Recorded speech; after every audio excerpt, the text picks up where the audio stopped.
have to get off to a good start. And, hopefully the offense has been able to find their comfort zone a little bit, make the adjustments that they need to make at halftime, and to get this offense back going. I mean, the numbers weren't very strong for us for the offense at halftime, as they really struggled to get off to a start. Got off to a delayed start after the special teams turnover, and then just really didn't hit stride until that last possession, really, of the first half, where they were able to get into the end zone for a touchdown. They had another drive that went somewhat deep into Saginaw Valley territory, but ended with a turnover on down. So hopefully the offense can get back going and get some points early on the scoreboard. You can get the first score, get 7 more points on the board, make it a 24-14 ball game. The Bulldogs would be right back in it here at homecoming. That's going to be the goal. I mean, they know that the Cardinals, they've taken a pretty good shot from the Cardinals here early in this game, 24 points at halftime. Certainly not what any of the coaches thought they would see on that Saginaw Valley side, even though Saginaw Valley, of course, a very strong offensive team. So now the Bulldogs have got to do their part. They got to make up for those points that they let get away from them in the first half. Stanford will put the ball in play, and it's going to be taken in the end zone by Ingraham, deep in the end zone, and bounces all the way through. Touchback here, and the Bulldogs will start at the 25-yard line. Yeah, a little bit of a wind-aided kick there, as we got a late flag here coming in from the officials. The wind, as Rob mentioned earlier, starting to really pick up here at Top Taggart. Official throws the flag close to that Cardinals sideline on the far side, and not sure what this one's going to be all about, as the ball would have been at the 25-yard line on the touchback, and now we'll wait and see as the group of officials will get together and huddle up here to start this third quarter. Yeah, you start to speculate a little bit before the call, and that flag looked like it came in behind the Cardinals kicking team, so we'll see if that goes against the Cardinals. Doesn't look like it. Looks like it's going against the Bulldogs. Going to go against the Bulldogs. Unsportsmanlike conduct against the Bulldogs, and this is going to shift Ferro State back deep in its own end, back to the 13-yard line, and not where the Bulldogs want to start this third quarter. Yeah, that's a tough one to take there. Is you don't need any help being pushed back, as the Cardinal defense has been playing with a lot of confidence against this Bulldog offense. So that penalty certainly puts the Bulldogs in a little bit of a hole here to start as they go 1st and 10 from their own 13. 4 wide receiver set here for the Bulldogs. Vanderlyn out of the pistol set, fakes the give, looks back, trying to throw the football. Now he's going to tuck it and run. Vanderlyn being chased from behind, out to the 30, and steps out of bounds. Pick up good for about 6 yards for Jason Vanderlyn. Yeah, a little backside pursuit on Jason Vanderlyn, and the Cardinals found out that Jason Vanderlyn is a little bit faster than what you might think, as he dropped back the pass there, the fake to Ringer, and then just kind of tucked it under and made it right to the Saginaw Valley sideline. Good run there by Jason. And more than 6 yards, about 16 yards after the penalty, as this is a first down carry for the Bulldogs straight up the middle, and good here only for about 1 yard. And the ball carrier for the Bulldogs, I believe, was Corey Ringer, who came back on here for the Bulldogs to start the third. Bulldogs going to continue to try to work the middle of that Saginaw Valley defense with the running game. Got to test that and keep them thinking about the middle, so that'll open up things hopefully on the outside. From the left side hash, Ingraham around in motion. Option to the near side now. Vanderlyn on the keeper. Vanderlyn gets a great block from Ingraham to the 40. Leans forward and has another first down for the Bulldogs. Yeah, good decision by Jason Vanderlyn. They did a good job, being Saginaw Valley, taking away the pitch man, and Jason decided to cut it up inside that defense there as he had an opportunity for a pitch. They took it away, and he tucked it under and got good, strong yardage there to move the chains again for a first down. Dante Ingraham, 5'6", 163 pounds, but made a block to spring him to the outside. Near side, Ingraham in the slot. Vanderlyn back to throw to the outside, complete to Lampman into Cardinal territory, still on his feet down the sideline, and they're going to say he stepped out of bounds, or he was off to the races. Yeah, we haven't had a chance to mention Jake Lampman's name, as he now gets involved in this offense, as the Cardinals, again, have done a pretty good job against this Bulldog offense through this early portion of the game, but Jake Lampman now getting involved with that first catch. Into Cardinal territory at the 47-yard line of Saginaw Valley, and a first down for the Bulldogs. 13:26 to play here in the third. Ferro State trails 24-7, but into Cardinal territory here to start this second half. 4 wide receiver set here for the Bulldogs. Wide open offense here for Ferro State. Vanderlyn on the keeper, up the middle, off left tackle, and good for a couple yards. Cardinals trying to stay disciplined against Jason Vanderlyn, trying to limit those big runs, and they've done a pretty decent job at times, but Jason, of course, has already broken free a couple of times just on this drive. Vanderlyn has it for Ferris State. Again, 4 wideouts here on the play for the Bulldogs. Ringer behind him in the backfield out of the pistol set. Ingraham around in motion. Option back to the near side. Ingraham leading the block. Oh, Vanderlyn breaks it open into the 30. Inside the 30, down to the 29-yard line on the quarterback keeper. Yeah, great job by Jason cutting it back inside. They played the pitch man, and Jason did a good job of reading it, cut it back inside, and had all kinds of running room right there. As you can see, the option play, Jason keeps it, tucks it under, and it takes a shoestring tackle right there by the Cardinals to stop Jason from picking up even more yardage. Eggers in the slot on the left side. Boston to the outside. Near side, it's Ingraham and Lampman as Vanderlyn will work out of the pistol set. Back to throw. Has time. Delivers the pass to the sideline, and Lampman went deep. The nearest person was the defensive back on the near side. It was thrown into the sideline. David Toussaint on coverage. Yeah, not quite on the same page right there as Jason was looking a little bit longer, or shorter, I should say. Lampman was going toward the end zone, so not reading the defense the same way as that ball fortunately sailed out of bounds and ends up as an incomplete pass here for the Bulldogs.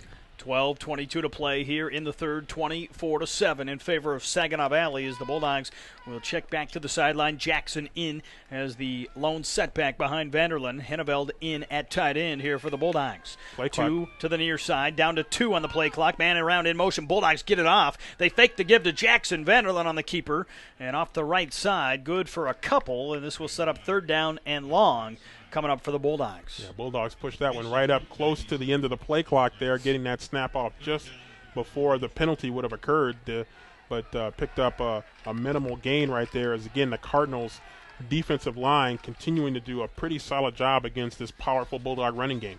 Ferris State facing a 3rd down and 8 from the Cardinal 27-yard line. No question, 4-down territory for the Bulldogs here on this series. Vanderlyn checking back to the sideline, out of the gun. Play clock down to 9 again here for the Bulldogs. From the right side hash, and now play is stopped and timeout taken by the Ferris State Bulldogs. Yeah, and these, you mentioned, Rob, 4-down territory right there. The wind had been picking up, blowing south to north, so field goal in that situation probably not going to be advisable right here as got the medics coming in here for looks like an injured Bulldog here on the sideline. This timeout as we get ready to head down to the sideline, brought to you by the Country Inn and Suites, featuring an indoor pool and a great warm breakfast. Ferris State trailing 24-7. Let's go down to the sidelines now with Chris Healy on the Bulldog Sports Network. Yeah, Rob and Sandy, we got a stretcher coming down and to look at number 2 for the Bulldogs as the crowd really gets into it. Really hard to tell what really is the problem. He's been holding his ribs and he's in a lot of pain. We'll definitely try to get more on the story here from the sidelines, but for right now, Rob and Sandy, it doesn't look too good as the stretcher is out for the Bulldog. And thanks to Chris Healy down on the sideline for the Bulldog Sports Network. Did not see that one until Chris brought it up. And, of course, number 2 for the Bulldogs, I believe either A.J. McEwen or Antonio Eggers. Tough to see which one it is right now. I believe it's A.J. McEwen. Eggers, I believe, is in the offensive formation. 4 wide receivers set, now 5 for the Bulldogs. They fake the give, and now they'll give it off to Ingraham. Ingraham trying to turn back inside and down near the 20-yard line. And this may set up a big 4th down call for the Bulldogs. I believe it is A.J. McEwen. And not only Sparky McEwen is down there as well, and we just saw the other number 2 out on the field right now. So certainly our best wishes are down there with A.J. McEwen. Is again, his Chris mentioned, he looks like he's in a lot of pain. And a big loss for the Bulldogs defensively in the secondary is Dr. Melissa DeNeal down there helping take care of things on the Ferris State medical team. Vanderlyn on the keeper, up the middle, 4th down and 1, and has the first down to the 18-yard line. In the red zone are the Bulldogs. Yeah, big play right there on 4th down there by Jason Vanderlyn. Bulldogs desperately needing that first down to try to regain or try to keep the momentum they're attempting to regain. Open right there as he almost ran over Jamal Jackson trying to get to that first down marker. Ferris State checking back to the sideline. 10:46 to play here in the quarter as the Bulldogs right now trail 24-7 against Saginaw Valley State. Vanderlyn gives it off for a second, then kept it and penalty flags are thrown as he picked up about 5 yards on the sweep to the outside, but a couple different flags here. And head coach Tony Anise upset, throws his hat on the field, and I think he's upset a little bit with his offensive attack. Yeah, that I'm not executing very well there as flags came in from everywhere on that play. So the Bulldogs going to be moved back here as it's like maybe Jim Collins from Saginaw Valley out on the field. He's not happy about something as well. One of the Cardinals down on the field on the opposite side. And I believe the Bulldogs called perhaps for an illegal shift again as head coach Tony Anise talking with Dante Ingraham on the near sideline. But we do have a Cardinal down and some Cardinal defensive players taking a knee with 10:34 to play here in the third, 24-7. Bulldogs on the march, but some injuries on both sides of the football. And you can see the concern as Sparky McEwen is actually leaving with his son, A.J. McEwen, who's going to the ambulance. And I believe that's A.J.'s mom that's going with him as well. So certainly our best wishes going to the McEwen family right now is certainly want to wish that A.J. Will be healthy. So hate to see those kind of injuries.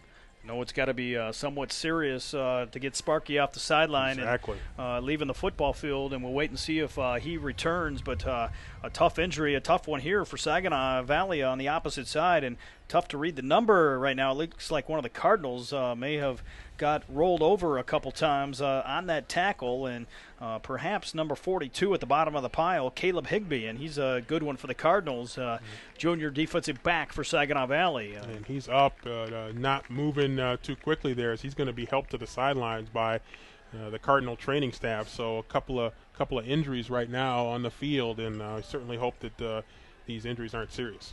And let's go back down to the sideline now. Chris Healy with another update down on the sideline. Thank you, Rob. Just got done talking with the training staff, and they said that a rigid abdomen and a high pulse sends the injured Bulldog to the hospital. Apparently he was experiencing some issues before the game, and it got worse during halftime. So that's the latest word, and hopefully he'll be ready to go and back healthy here soon. Back to you, Rob and Sandy. And thanks to Chris Healy down on the sideline. Bulldogs playing without A.J. McEwen now. Vanderlyn on the spot, throw near side across the middle, complete to Phil Anise. Took a hard shot, spun forward, and close to a first down. Big shot taken there by Phil Anise as he was able to bounce off of that hard shot and keep the legs moving. So big play there by Phil Anise coming in and hanging on to that football. Anytime you go over the middle or around the middle area, you know you're subject to taking a big hit in there. You can see a ferocious hit on Ferris State Television's replay. Ferris State has the football inside the 10-yard line from the 8. Second down and call it about 2 here for the Bulldogs. Vanderlyn off left tackle trying to sweep the corner and is hit hard and spun forward and is going to be close to a first down. Used his second effort to get close to that first down marker. Yeah, the defensive end did a good job of trying to fool Jason a little bit into thinking that he could get outside, and then did a good job of pursuit. But Jason going to be close to a first down. We'll see where the ball is spotted. Going to be maybe an eyelash short. Ferris State working from the left side hash. Third down and call it about 1. They've got 2 on the board now. They change it to 1. Less than a yard here for the Bulldogs. From the 8 as Vanderlyn will line up. Jackson behind him as the lone setback. Bulldogs with 2 to the near side. Lampman on the far side. One-on-one coverage here for the Bulldogs. Hannibald will shift in motion to the left. And the give will be fake to Jackson. Vanderlyn on the keeper. And he has the first down for the Bulldogs. Yeah, big first down there. As you mentioned, faking the give to Jamal Jackson inside, who looked like he would have been able to get it as well. So good job up front. Good surge by the offensive line to create those holes for both Jackson and Vanderlyn. First down and goal for the Bulldogs from the 6 as Ferris State will shift personnel. Clark will check in the backfield. Anise will return in the slot here for the Bulldogs. 2 receivers to each side, and it's Clark as the tailback behind Vanderlyn at quarterback here for the Bulldogs. Play clock at 12. Ferris State taking its time, working from the left side. As Vanderlyn will check the defense. 3 down linemen here for Saginaw Valley. Play clock at 2, and Vanderlyn is going to have to use a timeout for the Bulldogs. Boy, you hate to use that timeout right now, as really would have loved to have gotten that play off. Let's check the GLIAC scoreboard for updates from around the conference, brought to you by the Pioneer here in the third quarter at Top Taggart Field. Saginaw Valley State still leading 24-7 over the Bulldogs. And some scores from around the conference. A final, Wayne State has beat Northwood 31-17 in Detroit.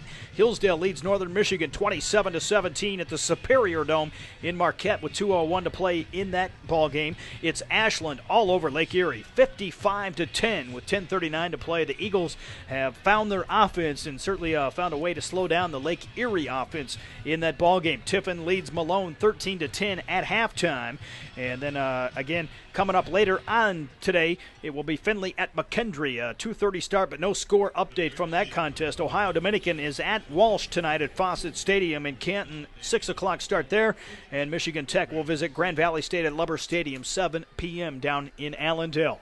Bulldogs here have it first down and goal from the 6, but had to use their second timeout here in the third quarter.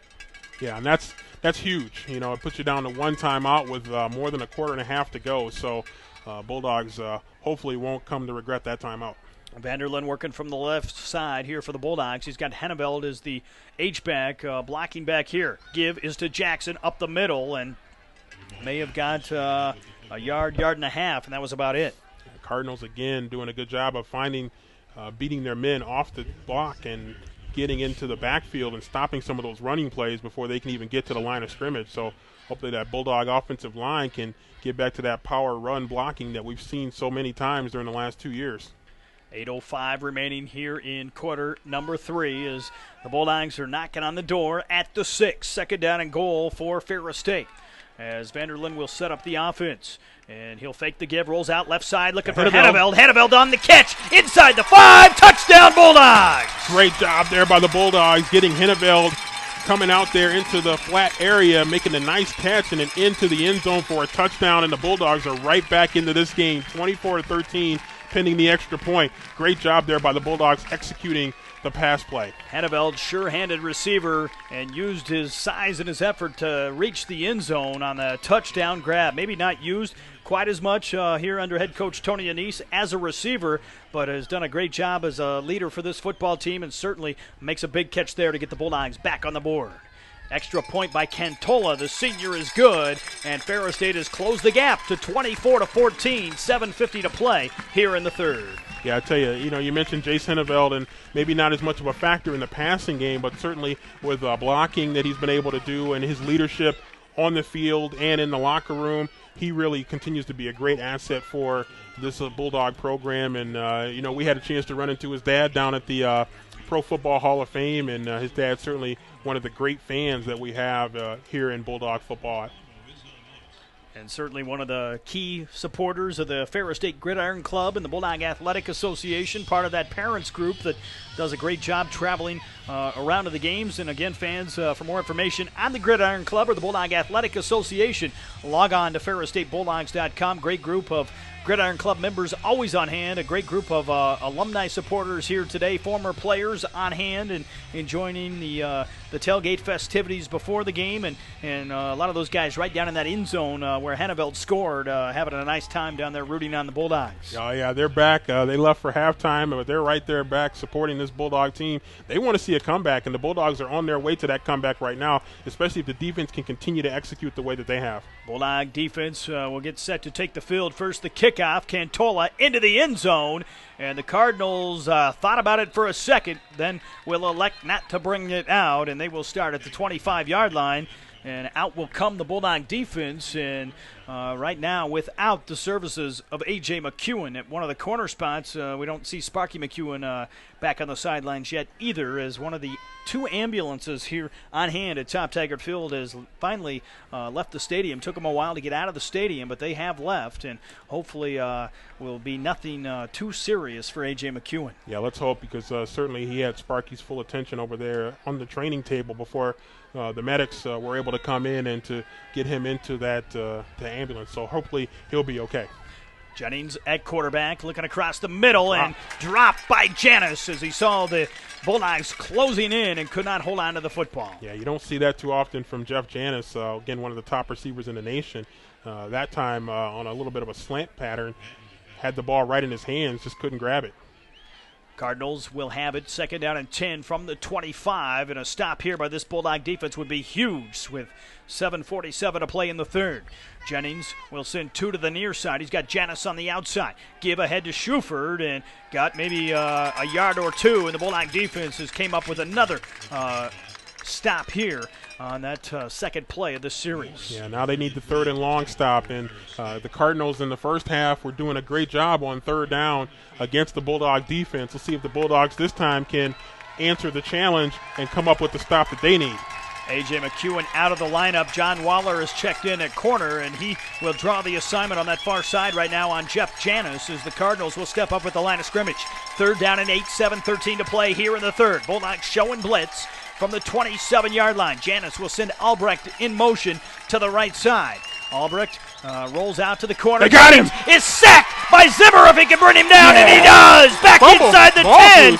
And he's going to be ruled down as Terrell Porter walked it into the end zone, but nonetheless, the Bulldog defense, a huge sack by Justin Zimmer. That was a big-time play there by Zimmer coming in. And you can see Zimmer coming off the right side, beat his man, and got the play on Jennings, able to haul him down, not let him break free of that grasp.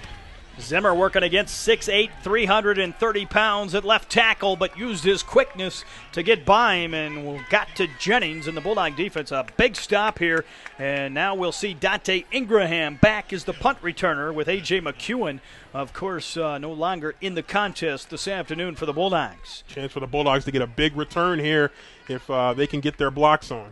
Kick is going to be fielded by Ingraham at his own 37-yard line and dropped under and a flag thrown as the Bulldogs could not get the block in front, and a flag is going to be called against the Bulldogs. Yeah, and that's going to unfortunately push the Bulldogs back a little bit, and the tough thing about that one, as you mentioned, couldn't get the block on the front of the player, and probably one that you might have to just let go. But unfortunately, the Bulldogs are going to be pushed back. Bulldogs did not get the return or the block, as this will send the Bulldogs back a little bit deeper. But nonetheless, the offense came out in the third, moved the football, put some points on the board, and the defense with a big stop here midway through the third quarter. And we'll see if the Bulldog offense can close the door on that scoreboard, 24-14 in favor of the Cardinals here in the third. Yeah, good homecoming crowd here, and they've been able to stick it through. We had some light rain there for a little while, and not the best results on the scoreboard, but the fans are sticking with it. Trips left here for the Bulldogs. One man on the right in Boston. Eggers will go in motion. Vanderland back to throw. Has Boston. And he dropped the football. Had it roll right between his fingers and would have had a first down out near the 38-yard line. Yeah, got to come up with that play. And you're not going to get a lot of great opportunities like that one. And those are the ones that you have to find a way to make. Ferro State will work from the right side. 6:03 to go in the quarter, and 2nd down and 10 here for the Bulldogs. Lampman and Anise will be the 2 wideouts on the far end, along with Searcy in the slot. Near side, it's Eggers and Boston, 5-receiver set. Vanderland, the lone man in the backfield. Around in motion is Searcy. Vanderland back to throw. Has his short receiver in Eggers. Eggers has it, spinning forward, and close to a first down. This will set up 3rd down and short. And, Rob, as we look at hopefully look at the Ferro State television replay, that was a tough catch.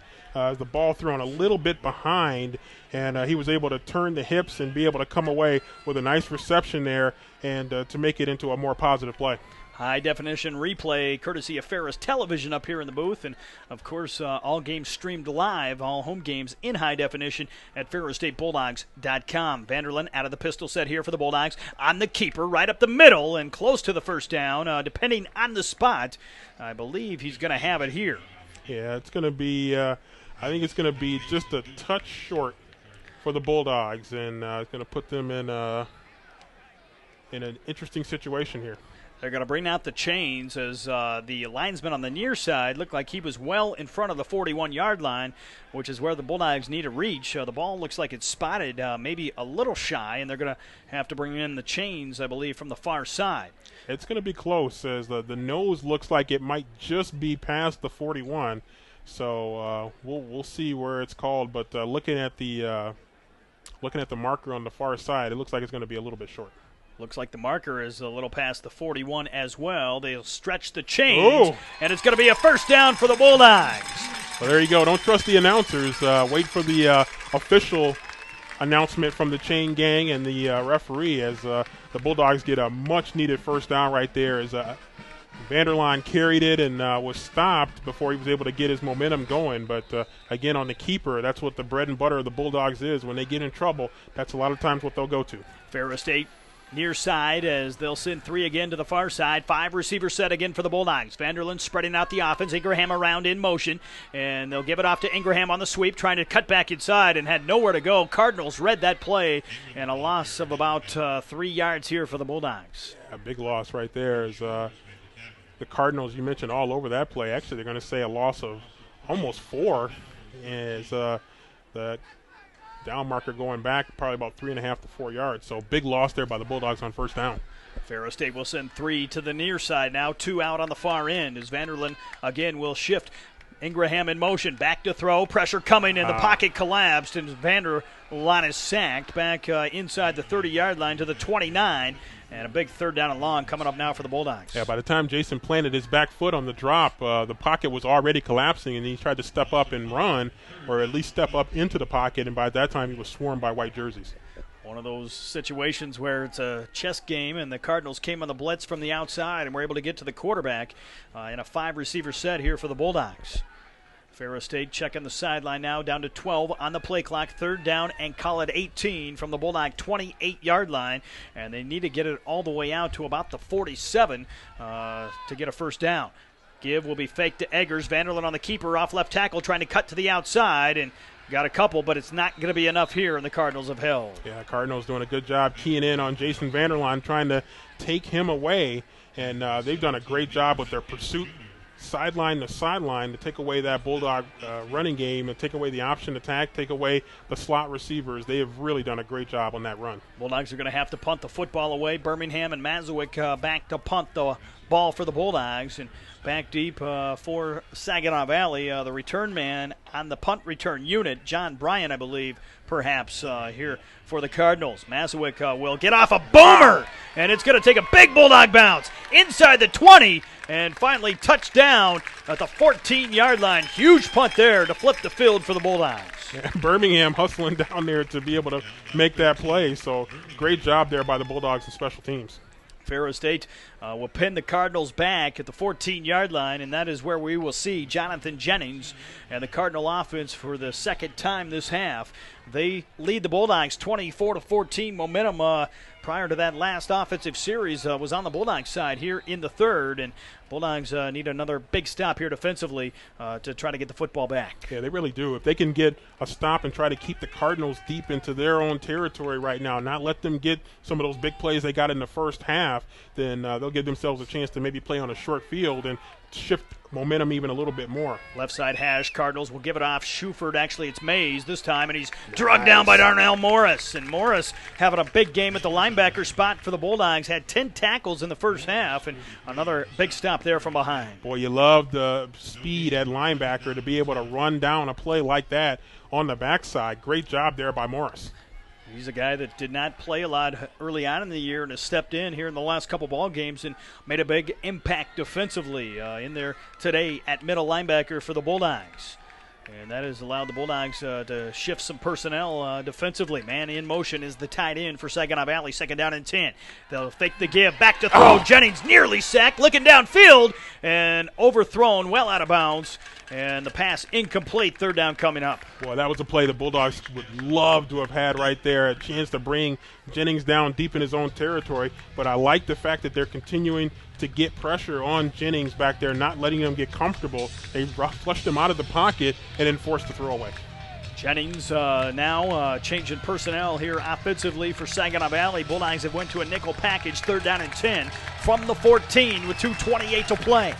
Here in the third quarter, Ferris State trailing 24-14 in this GLIAC North Division showdown. 3 wide receivers set for Saginaw Valley, 2 to the near side. Bulldogs have about 7 guys right at the line of scrimmage. Pressure coming, back to throw across the middle and complete to Janis.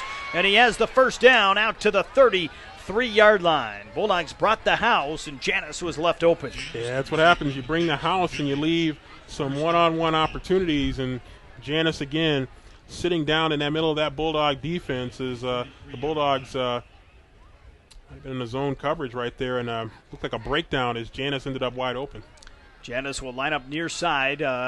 On the outside, Bulldogs hustling back up to the line of scrimmage here defensively as the Cardinals were right back on the football. High snap, Jennings pumps fakes once, looks downfield and thrown behind, but nearly a catch made. It's going to be ruled incomplete on the throw to the outside, looking for his short receiver, and it was Schufert out of the backfield. Yeah, good coverage there by the Bulldogs. Is not a whole lot of opportunities there for Jennings to be able to complete a pass, so Bulldogs do a great job in coverage.